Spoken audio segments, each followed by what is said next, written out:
अस्सलाम वालेकुम। आज की वीडियो में हम करेंगे जी एक्सरसाइज 2B की as mathematics book 2 D2 7th edition junior edition आया उस एक्सरसाइज है ये और इसका हम करेंगे question number 4।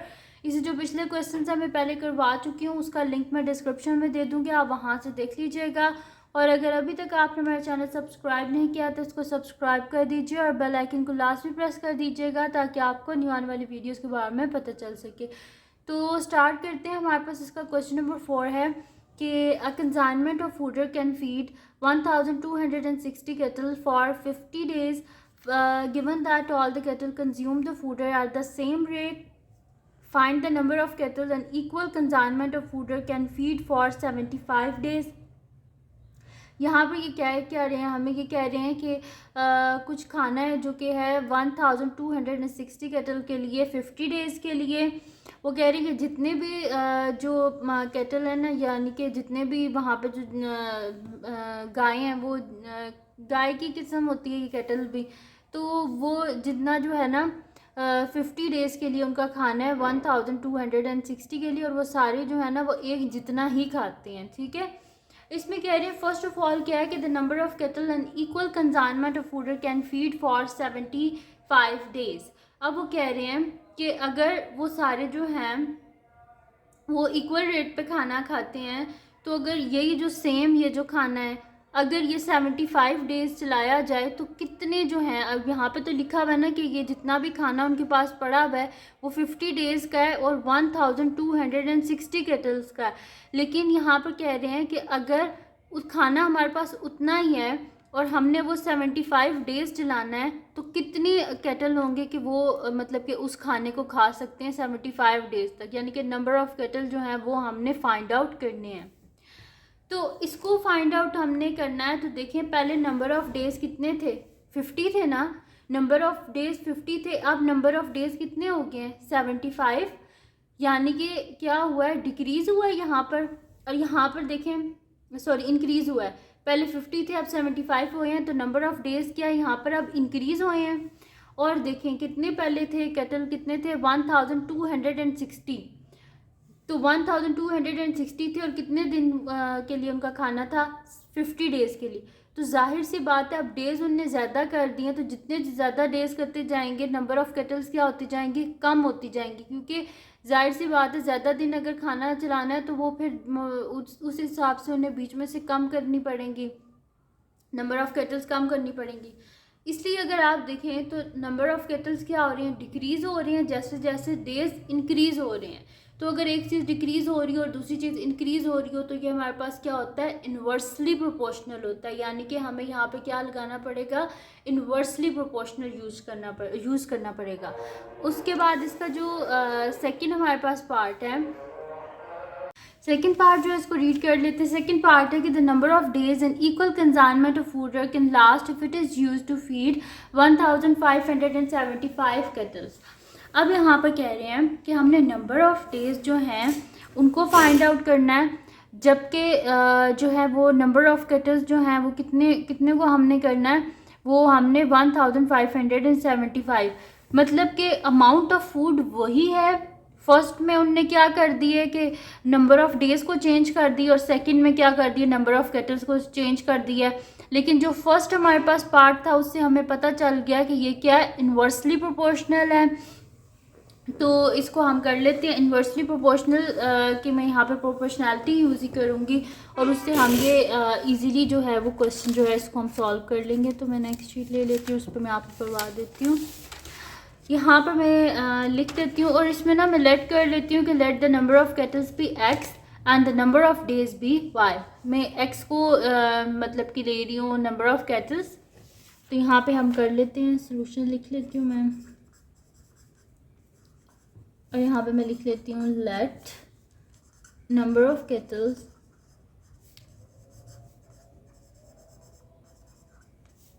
Is equals to x and number of days. ठीक है, तो नंबर ऑफ़ केटल्स को मैंने यहाँ पर एक्स लेट कर लिया है और नंबर ऑफ़ डेज जो हैं उनको मैंने वाई लेट कर लिया है। ठीक है, तो अब यहाँ पर क्योंकि ये इन्वर्सली प्रोपोर्शनल है तो मैं यहाँ पे लिख भी देती हूँ since x is inversely proportional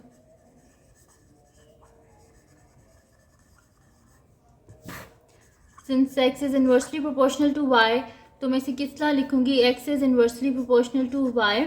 यहाँ से प्रोपोर्शनैलिटी का साइन हटाने के लिए मुझे एक कांस्टेंट यूज़ करना पड़ेगा, तो मैं k को एज अ कांस्टेंट ले लेती हूँ। तो x is equals to k by y और where k is a constant. ठीक है। अब एक और बात, मोस्टली ना स्टूडेंट्स नीचे कमेंट कर रहे होते हैं कि आप ना बहुत लेंथी कराती हैं, तो मैं लेंथी इस वजह से कराती हूँ कि मैं चाहती हूँ कि आप लोगों को हर एक स्टेप के बारे में पता हो। यहाँ पे तो मैं डायरेक्ट भी लिख सकती हूँ x is equals to k by y, कि मैं शुरू में बोल दूँ बस इन्वर्सली प्रोपोर्शनल और x is inversely proportional to y, तो x is equals to k by Y.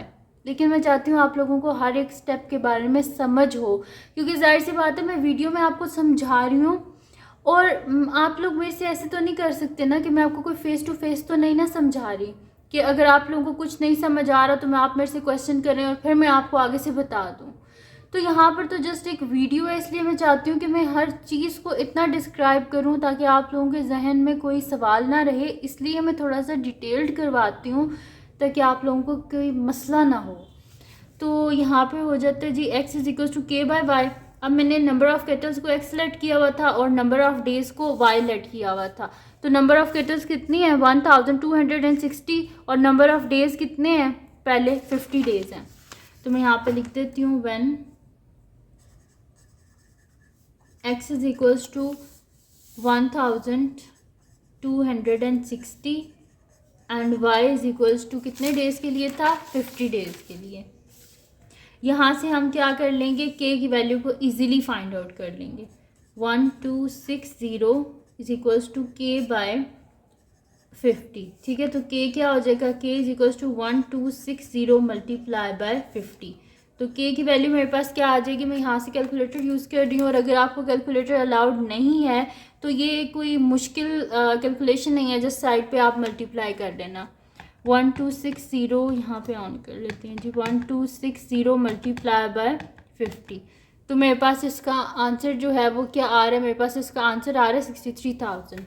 तो मैं के मेरे पास आ गया 63,000 आ गया। तो मैं यहाँ पर जो मेरे पास ये इक्वेशन थी इसी में सब्स्टिट्यूट कर देती हूँ। मेरे पास आ गया x is equals to 63,000 divided by y और इसको मैं बोल देती हूँ ये मेरे पास फर्स्ट है इक्वेशन। ठीक है जी, तो ये मेरे पास आ गई है। अब इसके बीच में हम सब्स्टिट्यूट करते जाएंगे और हमारे पास वैल्यूज आती जाएंगी। फर्स्ट पार्ट क्या था हमारे पास, यहाँ से आपको बताती हूँ। फर्स्ट पार्ट जो है वो हमारे पास था कि अब नंबर ऑफ़ केटल्स जो हैं and equal consignment of fodder can feed for 75 days. Number of kettles को हमने फाइंड आउट करना है, जबकि डेज़ हमारे पास गिवन है जो कि क्या है 75। तो डेज़ हमने क्या लेट किया हुआ था, y को लेट किया हुआ था। तो मैं यहाँ पर लिख लेती हूँ कि when y is equals to 75, when y is equals to 75। तो जो फर्स्ट हमारे पास इक्वेशन है उसके बीच में हम सब्स्टिट्यूट करेंगे, यानी कि इसमें। ठीक है, तो मैं लिख देती हूँ y is equal x is equals to 63,000 divided by 75। ठीक है जी, तो x इज इक्वल्स टू मेरे पास क्या हो जाएगा 63,000 आया हुआ, इसी को डिवाइड कर देते हैं हम 75 से। तो मेरे पास इसका जो आंसर आ रहा है वो क्या आ रहा है 840। तो x इज इक्वल्स टू 840।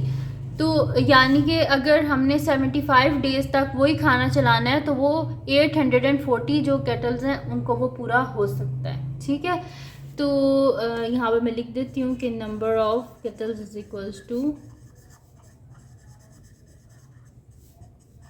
840। ठीक है, तो यहाँ पर हमारे पास सॉल्व हो गया इसका फर्स्ट पार्ट। अब हम करते हैं इसका नेक्स्ट पार्ट जो कि हमारे पास है इसका सेकंड पार्ट, और उसको रीड कर लेते हैं और सॉल्व कर लेते हैं। सेकंड पार्ट है कि the number of days and equal consignment of fodder can last if it is use to feed 1575 cattle. यहाँ पे कह रहे हैं कि आप हमें नंबर ऑफ़ डेज़ बताएं, यानी कि कितने डेज़ के लिए जो है वो चलेगा खाना, वही सेम जो पहले ऊपर गिवन है, वो कितने दिन चलेगा अगर नंबर ऑफ़ केटल्स हमारे पास है 1575। अब हमारे पास क्या गिवन है, अब हमारे पास x की वैल्यू गिवन है और हमने y को फाइंड आउट करना है। तो मैं यहाँ पे लिख देती हूँ कि सेकंड पार्ट सोल्यूशन, अब मैं यहाँ पे लिख देती हूँ कि when x is equals to 1575। ठीक है जी। तो हमारे पास क्या इक्वेशन थी, हमारे पास थी x is equals to 63,000 divided by y। तो x की जगह इसकी वैल्यू लिख देते हैं 1575 इज इक्वल्स टू मेरे पास क्या है 63,000 डिवाइडेड बाय y। अब इसको किस तरह सॉल्व करेंगे, जिसके नीचे कुछ नहीं होता 1 होता है, इसको हम क्रॉस मल्टीप्लाई कर देंगे। तो मेरे पास आ जाएगा 1575 इज इक्वल्स टू 63,000, यानी कि मेरे पास साथ में सॉरी y भी आ जाएगा। ठीक है, तो y इज इक्वल्स टू ये यहाँ पर आके डिवाइड हो जाएगा 63,000 डिवाइडेड बाय 1575। तो y मेरे पास क्या आ जाएगा यहाँ पर, इसको हम डिवाइड कर लेते हैं 63,000 डिवाइडेड बाय 1575, यानी कि कितने डेज़, 40 डेज़। तो वही जो सेम खाना है वो कितने डेज़ चलेगा, 40 डेज़ चलेगा।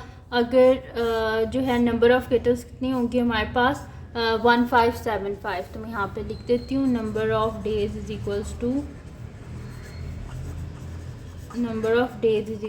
40। ठीक है जी। तो नंबर ऑफ़ डेज़ हमारे पास आगे 40 डेज़ के लिए चलेगा ये खाना। तो ये थी जी आज की वीडियो जिसमें मैंने आपको करवाया है एक्सरसाइज। हमारे पास है जी ये कौन सी है ये हमारे पास है एक्सरसाइज 2 भी है, अपडेटेड 7th एडिशन जो आया है उसके, और चैप्टर नेम है डायरेक्ट एंड इनवर्स प्रोपोर्शन, और मैंने आपको करवाया है इसका क्वेश्चन नंबर 4। तो अगर ये वीडियो आपके लिए हेल्पफुल हो तो इसको लाइक कीजिएगा, मेरे चैनल को सब्सक्राइब कीजिएगा और बेल आइकन को लास्ट में प्रेस कर दीजिएगा ताकि आपको न्यू आने वाली वीडियोस के बारे में पता चल सके। और जो मेरा सेकंड चैनल है उसका भी लिंक, और जो मेरी बहन का चैनल है उसका भी लिंक, दोनों का लिंक डिस्क्रिप्शन में है, तो उसको भी सब्सक्राइब कर दीजिएगा और अपनी दुआओं में लाजमी याद रखिएगा। अल्लाह हाफ़िज़।